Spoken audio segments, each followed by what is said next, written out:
जय हिंद स्टूडेंट्स। आज हम लोग टीसू वाले चैप्टर का जो इंट्रोडक्शन वाला पार्ट है उसको हम लोग जानेंगे। मतलब ये जो हमारा वीडियो लेक्चर होगा इसमें हम लोग टीसू के इंट्रोडक्शन के बारे में जानेंगे। ज़्यादा कुछ टीसू के बारे में नहीं जानेंगे, बस सिर्फ इसका इंट्रोडक्शन, शॉर्ट इंट्रोडक्शन जानेंगे। फिर आगे जैसे जैसे समय मिलता जाएगा मैं वैसे वैसे आप लोगों के लिए छोटा छोटा वीडियो फॉर्मेट में आप लोगों को वीडियो अवेलेबल करा दूंगा, ताकि आप अभी से ही इस वीडियो को कम से कम सुनकर और थोड़ा थोड़ा समय निकालकर यहाँ से आप अपने टीसू वाले फेयर को कंप्लीट करके आप एग्ज़ाम के लिए प्रिपेयर हो सकते हैं। इससे पहले हम लोगों ने क्लास में पढ़ा था सेल वाले चैप्टर को, और बहुत अच्छे तरीके से डिटेल से पढ़ा था। तो ये टिश्यू वाला चैप्टर सेल वाले चैप्टर से बिल्कुल कनेक्टेड है। इसलिए इस टिश्यू वाले चैप्टर को समझने के लिए आपको सेल वाले चैप्टर को रिवीजन जरूर कर लेना चाहिए। तो आइए चलते हैं हम लोग अपने इंट्रोडक्शन वाले पार्ट पे। देखिए, इस वर्ल्ड में जितना भी ऑर्गेनिजम्स है किससे बना हुआ है? तो सेल से बना हुआ है। और देखिए, दो टाइप का ऑर्गेनिज्म होता है। एक टाइप का ऑर्गेनिज्म होता है जो एक ही टाइप, मतलब एक ही सेल से बना हो, और दूसरे टाइप का ऑर्गेनिज्म होता है जो कितने टाइप का सेल से बना हो? तो डिफरेंट सेल से बना हो। क्या आप बता सकते हैं कि हमारे बॉडी में कितने टाइप्स का सेल होता है? तो बिलियंस ऑफ टाइप्स का सेल्स होता है। या यूं कहें कि हमारे बॉडी में कितना सेल्स होता है? तो बिलियंस ऑफ सेल्स होता है। अब यहाँ पर प्रश्न यह भी उठता है, क्या हमारे बॉडी में एक ही टाइप का सेल होता है? मैंने जस्ट अभी पहले आपको कहा कि नो, एक ही टाइप का सेल नहीं होता है, डिफरेंट टाइप्स का सेल होता है। अगर सपोज करिए कि हमारे बॉडी में एक ही टाइप का सेल होता तो क्या होता? तो हमारा बॉडी इतना जो डिफरेंट टाइप्स का फंक्शन को जो परफॉर्म कर पा रहा है, क्या ये परफॉर्म कर पाता? अब डिफरेंट टाइप्स का फंक्शन परफॉर्म करने का मीनिंग क्या है? जैसे हमारे बॉडी में सपोज करिए बैक्टीरिया एंटर करता है, तो वहाँ पर हमारा जो सेल है किस तरीके से, हमारा किस टाइप का सेल किस तरीके से उसको किल करता है, किस तरह से उस पर आक्रमण करता है, किस तरह से उस पर अटैक करता है। इस चीज़ को हम लोगों ने सेल वाले चैप्टर में पढ़ा था। और जैसे देखिए, ऑक्सीजन को अगर कैरी करना है तो उसके लिए अलग टाइप्स का सेल होता है। जैसे अगर कोई बैक्टीरिया हमारे बॉडी में एंटर कर जाता है तो हमारा बॉडी का जो वाइट ब्लड सेल है वो उसको पूछता है, उस बैक्टीरिया को, किधर? तो फिर हमारा जो ये वाइट ब्लड सेल है उसको क्या करता है? किल करता है ना। जैसे सपोज करिए कि आपको मॉस्क्यूटो बाइट करता है, मच्छर काटता है, तो मच्छर भी हमारे बॉडी में क्या डालता है? बैक्टीरिया को डाल देता है। तो उस बैक्टीरिया को मारने का काम कौन करेगा मेरे dear students? That is WBC, means white blood cell.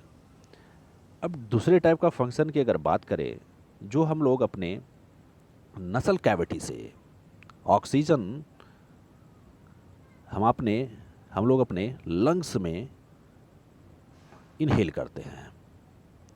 तो इस ऑक्सीजन को डियर फ्रेंड्स, हम इसको इनहेल तो कर रहे हैं, मतलब हम ऑक्सीजन को क्या कर रहे हैं, हम अपने बॉडी के अंदर में ले रहे हैं। तो नाक से ले रहे हैं, ये जो कि आपका टॉप मोस्ट, मतलब आपके बॉडी का जो टॉप मोस्ट वाला पार्ट है। बट आपके बॉडी का जो बॉटम वाला पार्ट की अगर बात करें, मतलब आपके पैर की अंगूठा की अगर बात करें, तो वहाँ पर वो ऑक्सीजन पहुँच जाता है। तो ये कैसे संभव हो पाता है डियर फ्रेंड्स?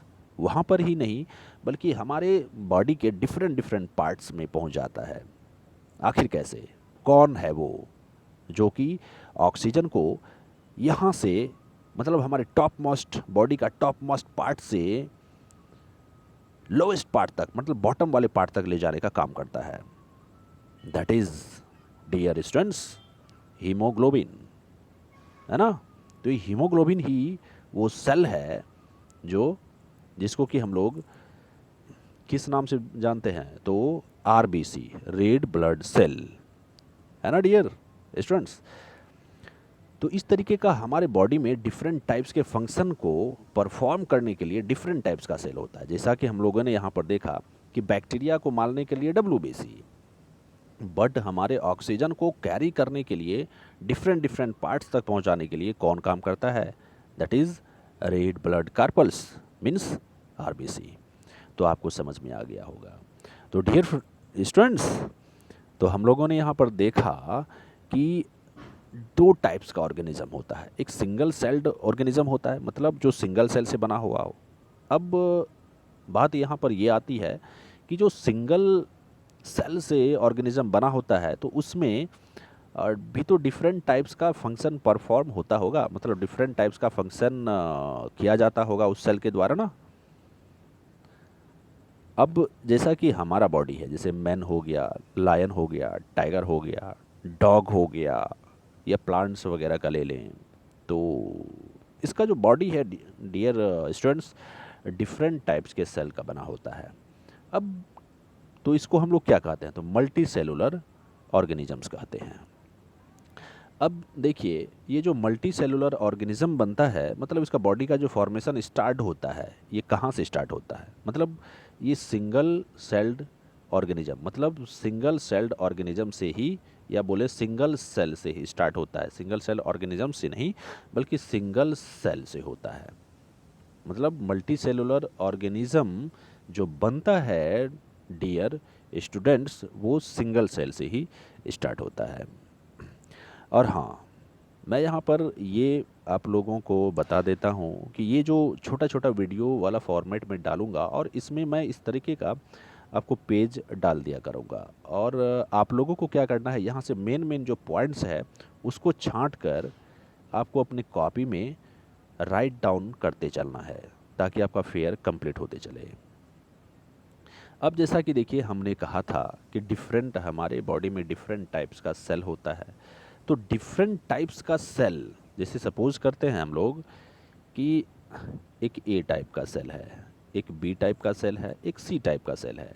तो ये ए टाइप का बहुत सारा सेल हमारे बॉडी के अंदर में है, और ये बी टाइप का जो सेल है ये भी बहुत सारा है, और ये भी जो सी टाइप का सेल है ये भी बहुत सारा सेल है। अब ए टाइप्स का सेल हमारे बॉडी में बहुत सारा है, तो ये ए टाइप का सेल क्या करेगा, बहुत सारा सेल मिलकर टिश्यू को बनाएगा। क्या बनाएगा, तो टिश्यू को बनाएगा, है ना। और ये बी टाइप का भी बहुत सारा सेल मिलकर क्या बनाएगा, तो ये भी टिश्यू को बनाएगा, है ना। अब ये सी टाइप का भी बहुत सारा सेल मिलकर क्या बनाएगा, तो टिश्यू को बनाएगा। तो अब ये जो ए टाइप का जो ये सेल जो टिश्यू बना रहा है, तो ये ए टाइप का टिश्यू कहलाएगा। क्या कहलाएगा, ए टाइप का टिश्यू। अब इस ए टाइप के टिश्यू में बहुत सारा सेल्स होगा, बी टाइप का टिश्यू में भी बहुत सारा सेल्स होगा। उसी तरीके से सी टाइप का सेल में भी क्या, सी टाइप का टिश्यू में भी क्या होगा, बहुत सारा सेल होगा। बहुत सारा टाइप्स का नहीं, बल्कि सी टाइप का बहुत सारा सेल होगा, है ना। अब क्या जो ये ए टाइप का टिश्यू है, और ये जो बी टाइप का टिश्यू है, और ये जो सी टाइप का टिश्यू है, क्या सभी का फंक्शन एक ही होगा, क्या सभी एक ही काम करेंगे? नो माय डियर स्टूडेंट्स, सभी टिश्यू का अलग अलग काम होगा।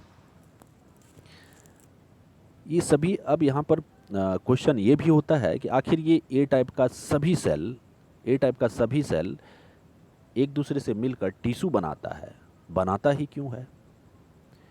तो सेल हमारा डियर फ्रेंड्स, जैसे कि हम लोग अपनी सोसाइटी में रहते हैं, अगर कोई सार्वजनिक वर्क करना हो तो हम लोग क्या करते हैं, क्या अकेले करते हैं? नहीं ना।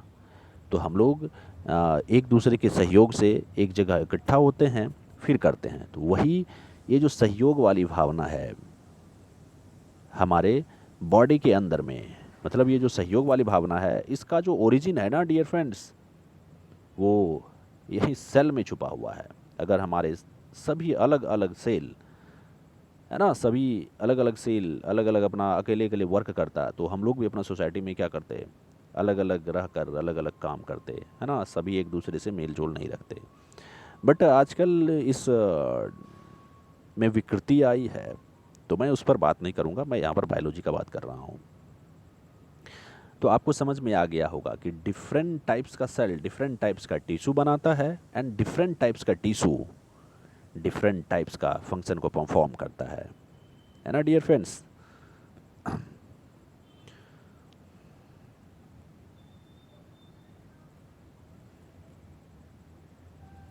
अब जैसा कि देखिए हम लोग चलते हैं, बोलता है जब सेल डिवाइड जो होता है वो कंटिन्यू होते रहता है, मतलब the cell division continues and a large number of cells are formed. बहुत सारा टाइप्स का मतलब बहुत सारा सेल बनता है, and these cells then undergo cellular differentiation, मतलब हर सेल में कुछ ना कुछ अंतर होता है। इस अंतर के कारण ही, इस अंतर को ही हम लोग डिफरेंशिएशन बोलते हैं, इस अंतर के कारण ही हमारा बॉडी डिफरेंट टाइप्स का फंक्शन को परफॉर्म कर पाता है। तो differentiation is the process of differentiation is the process of qualitative change in the cell to perform different function in the living organisms. Okay dear friends, अब यहाँ पर हम लोग जैसा कि नीचे में देख रहे हैं टिश्यू का ये जो डार्क वाला लाइन दिया हुआ है, इसमें क्या दिया हुआ है देखें, अ टिश्यू में बी डिफाइंड। टिश्यू को हम लोग कैसे डिफाइन कर सकते हैं, the a group of similar sales. जैसा कि मैंने आपको बताया ना कि ए टाइप का जो सेल है, ए टाइप का जो सेल है वो ए टाइप का टिश्यू बनाएगा। तो ये सिमिलर क्या है, सिमिलर सेल्स मिलकर टिश्यू को बना रहा है ना। ऐसा थोड़ी है कि ए वाला सेल और बी वाला सेल एक दूसरे से मिलके टिश्यू बनाएगा, नहीं। ए वाला बहुत सारा सेल्स रहता है हम लोग के बॉडी में, बी वाला भी बहुत सारा सेल्स रहता है। तो ए वाला अगर ग्रुप अपना बनाएगा तो ये अकेले अपना ग्रुप बनाएगा, and this group is called tissue, and this types of cells, similar types of these types of cells make what, that is tissue, है ना। तो वही वहाँ पर बोला है, group of similar cells that perform और help to perform a common functions. मतलब इस अब इस वाले सेल का अगर बात करें, बहुत सारा सेल मिलकर टिश्यू बना रहा है ये ए टाइप का, तो ये क्या करेगा, परफॉर्म करेगा फंक्शन, इसका अलग फंक्शन होगा, इसका अलग फंक्शन होगा, है ना। तो वही है, help to perform a common function. Common function का मतलब हुआ इसका जो, जैसे सपोज करिए क्या ये ए टाइप का जो सेल है, क्या एक ही टिश्यू बनाएगा, क्या एक ही टिश्यू बनाएगा, नहीं, बहुत सारा टिश्यू बनाएगा, ये बहुत सारा टिश्यू बनाएगा। तो इसका फंक्शन, ये भी ए टाइप का ही टिश्यू हुआ, ये भी ए टाइप का ही टिश्यू हुआ, ये भी ए टाइप का ही टिश्यू हुआ, ये भी ए टाइप का ही टिश्यू हुआ। अब सभी के फंक्शन में क्या होगा, सभी का फंक्शन कॉमन होगा, इन सभी का जो फंक्शन कॉमन होगा। उसी प्रकार से बी टाइप वाला क्या एक ही टिश्यू बनाएगा, नो, ये भी बहुत सारा टिश्यू बनाएगा। कितना, तो बहुत सारा टिश्यू बनाएगा। इस तरह से इनका जो फंक्शन होगा, इनका जो फंक्शन होगा डियर स्टूडेंट्स, क्या होगा, उसमें भी वो भी कॉमन होगा। इसलिए यहाँ पर लिखा है कि दैट परफॉर्म और help to perform a common function and have a common origin. तो मैं आशा करता हूँ कि आज का जो मेरा ये वीडियो लेक्चर है आपको अच्छे तरीके से समझ में आ गया होगा। अगर 100% समझ में आया है तो आप हमारे वीडियो को लाइक करें। अगर 100% समझ में नहीं आया है तो कमेंट बॉक्स में ज़रूर लिखें, मैं अपने समझाने के तरीके में ज़रूर चेंजिंग करूँगा। तो आज के लिए बस इतना ही। जय हिंद स्टूडेंट्स, मिलते हैं आगे वाले वीडियो में।